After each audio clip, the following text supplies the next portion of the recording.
Please be seated. Will you s'asseoir, s'il vous plaît? Ladies and gentlemen, on behalf of the American Battle Lines. Well, thank you, sir. It is indeed an honor to be in France today.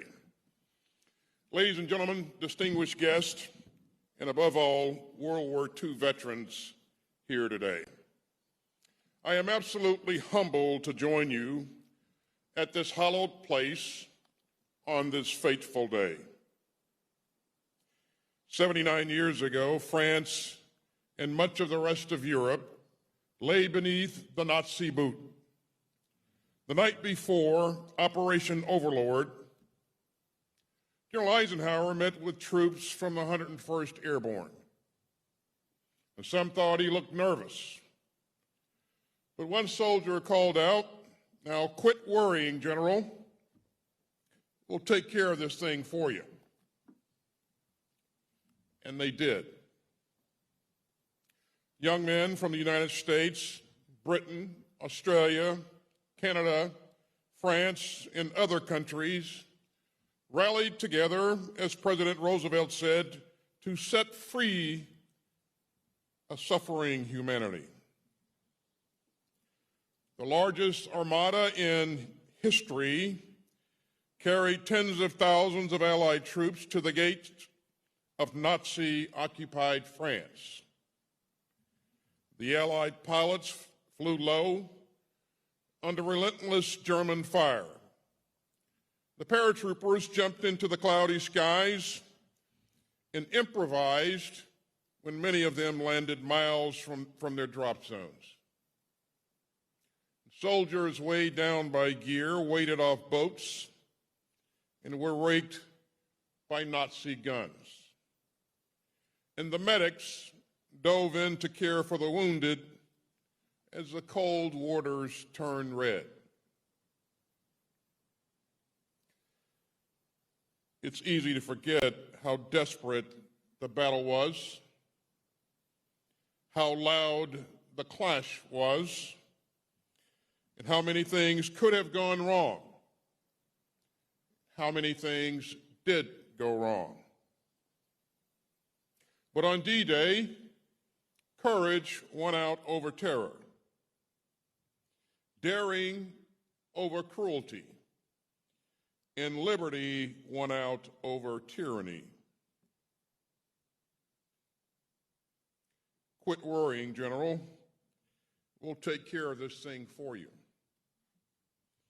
You know, one of the soldiers who took care of things was First Lieutenant Waverly Ray, known as Charlie, of the 2nd Battalion, 505th Parachute Infantry Regiment, who were known as the Panthers. And Lieutenant Ray jumped into Normandy before dawn on D-Day.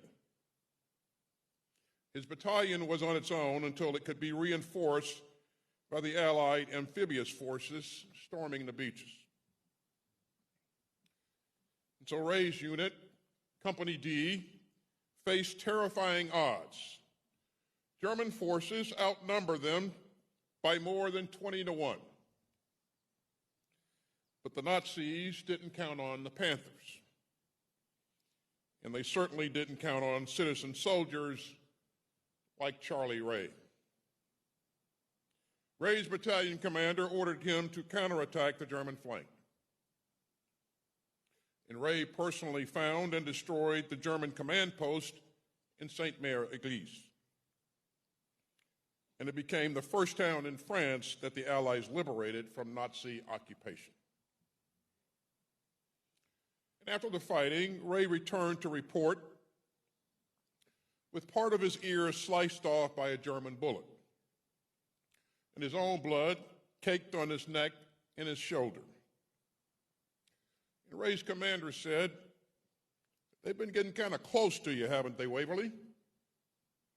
And Lieutenant Ray grinned and said, "Not as close as I've been getting to them." And that's the spirit that took the beaches. That's the courage that liberated a continent. And that's the valor that swung the hinge of fate from tyranny to freedom. Since the days of ancient Athens, historians have known that free soldiers will fight more bravely than the armies of tyrants. And the men who landed here on D-Day did just that. And they wrote themselves into the pages of history as a grand refutation of Hitler's bile. D-Day reminds us that there is no force multiplier stronger than a just cause. The democratic ideals carried by the troops of Operation Overlord still inspire free people everywhere.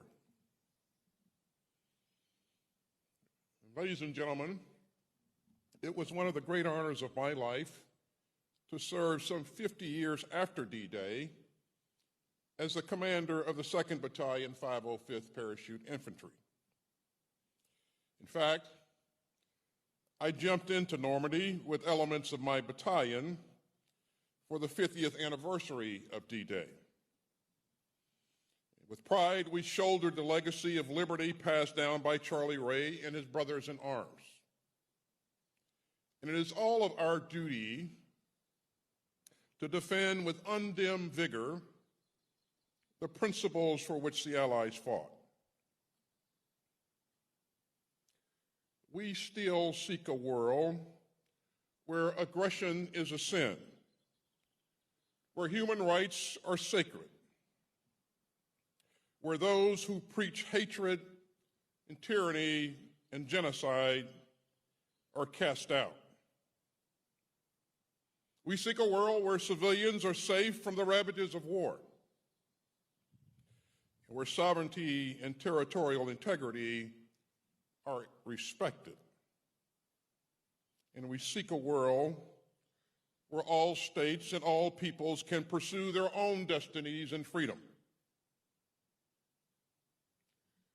Ladies and gentlemen, today's open world of rules and rights was built on the shoulders of those who took the beaches, codenamed Utah, Omaha, Gold, Juno, and Sword. Today's rules-based international order is the legacy of those who won the bloodiest war in history. And it is our task to carry forward their mighty work. For most of us, the demands of democratic citizenship are far less stern than they were in 1944. But we must meet today's challenges with our full strength, soldier and civilian alike. If the troops of the world's democracy could risk their lives for freedom then, surely the citizens of the world's democracy can risk our comfort for freedom now.